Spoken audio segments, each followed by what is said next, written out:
Espace TV, le 22h.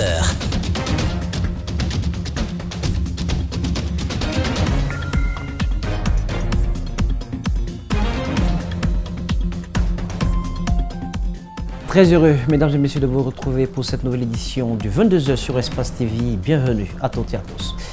Les partis politiques qui composent la convergence de l'opposition démocratique étaient en réunion ce mardi au siège du PDN. Ils ont abordé plusieurs sujets portant sur le processus électoral. Les détails dans un court instant. Le PDG RDA ne digère toujours pas la condamnation du couple Touré par la justice américaine. Ses membres ont lancé une pétition pour exiger leur libération et dénoncer ce qu'ils qualifient d'impérialisme occidental. Et puis, les huissiers de justice sont passés à la vitesse supérieure. Ils viennent de déclencher une grève sur l'ensemble du territoire national.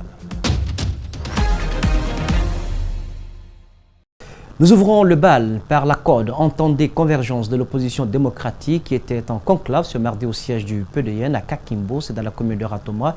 Il s'agissait pour les partis politiques qui composent ce collectif de réfléchir sur un certain nombre de sujets portant notamment sur l'assainissement du fichier électoral avant les élections législatives. Les membres de la CODE ont réitéré leur opposition à l'avènement d'une nouvelle constitution à l'initiative du régime Condé. Abdourahmane Ba, Tierno Sadouba. À quand les élections législatives? Une question difficile à répondre, mais la CODE prend quand même le devant sur la question de l'assainissement du fichier électoral. Vous savez qu'il y a eu un audit du fichier avec des recommandations. Dans quelle mesure ces recommandations pourraient être mises en œuvre? Là aussi, ça fait l'objet d'échanges entre nous et de grands débats. J'attire l'attention que la révision du fichier électoral concerne non seulement ceux qui ont été identifiés comme fictifs, mais ça concerne aussi la masse des jeunes gens qui arrivent à maturité en 2020.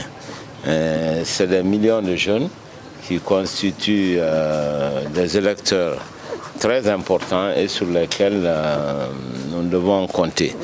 Lors de cette réunion, les membres ont discuté de tous les problèmes d'ordre politique.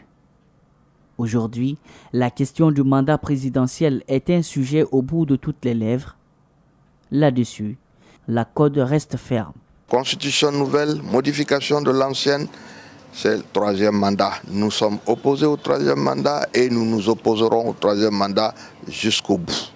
Lors d'une manifestation du Forum national pour la défense de la Constitution à Cancan, les installations du PADES ont fait les frais et le président du parti compte sur l'impartialité de la justice. Nous avons déposé une plainte au tribunal de Cancan et nous attendons la suite. Ils sont rentrés à l'intérieur du siège du PADES pour agresser, pour prendre des ordinateurs, pour arracher des portes. Ce sont des personnes identifiées. Je crois que c'est une occasion pour la justice d'affirmer sa crédibilité et son impartialité. Les membres de la convergence de l'opposition démocratique préparent déjà leurs armes pour les prochaines échéances électorales.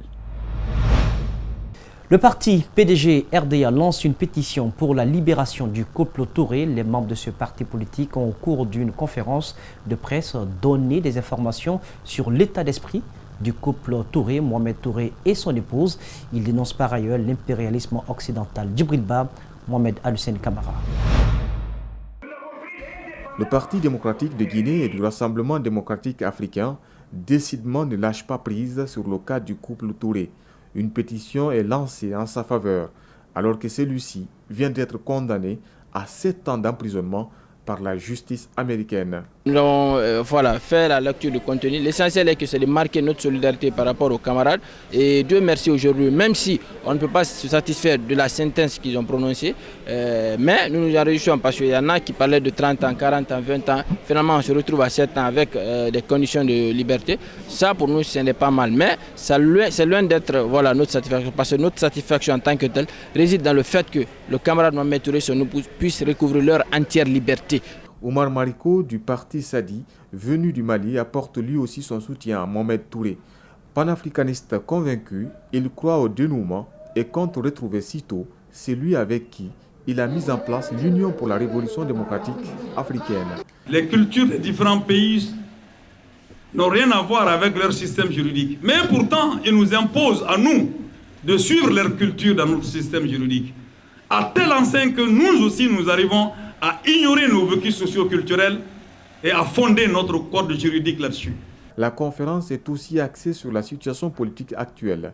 Le parti dit ne pas être en marge du débat autour de la Constitution. Troisième mandat contre c'est un faux débat. L'essentiel, c'est d'œuvrer pour le développement de la nation.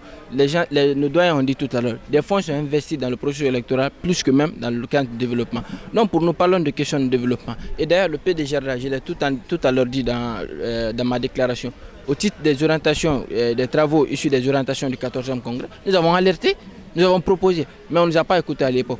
Le PDG RDA a mis l'accent sur ce 14 mai, date qui correspond à sa création en 1947, soit 11 ans avant l'indépendance guinéenne.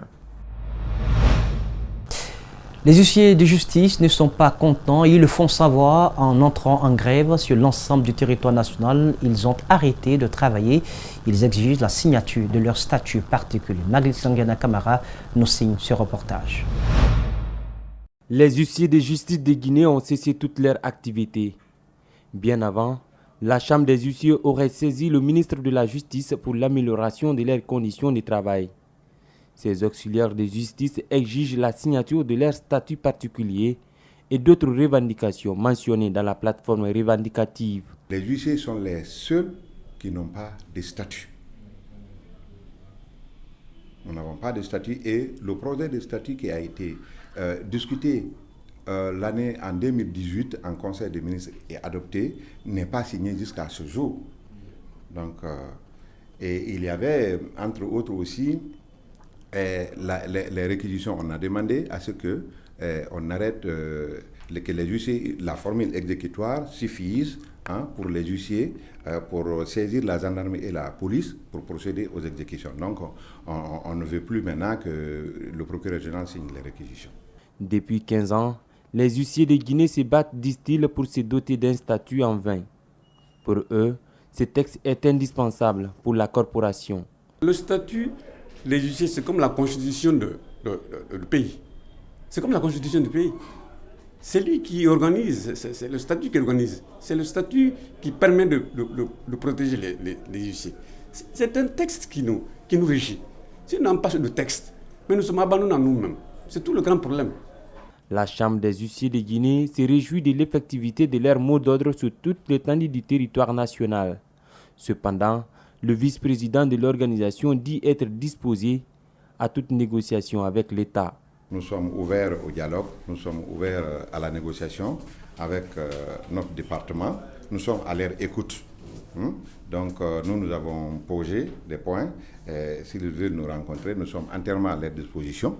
Donc d'ici là, le mouvement reste général et illimité. Ces débrayages des huissiers pourraient impacter sur le fonctionnement des tribunaux, nous ont-ils appris, car selon eux, ils sont la porte d'entrée et de sortie de la justice.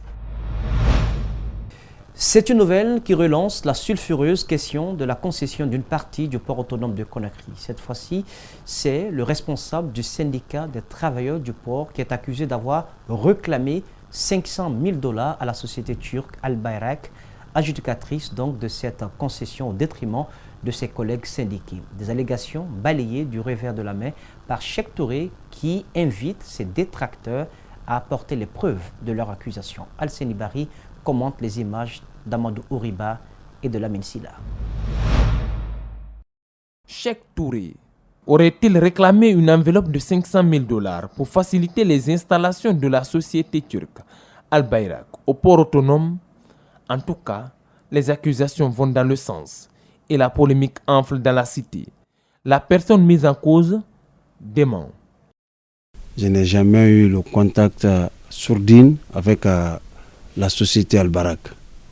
Tout simplement, on était sur la table de négociation. Nous avons demandé au groupe Al Bayrak s'ils peuvent nous présenter le contrat.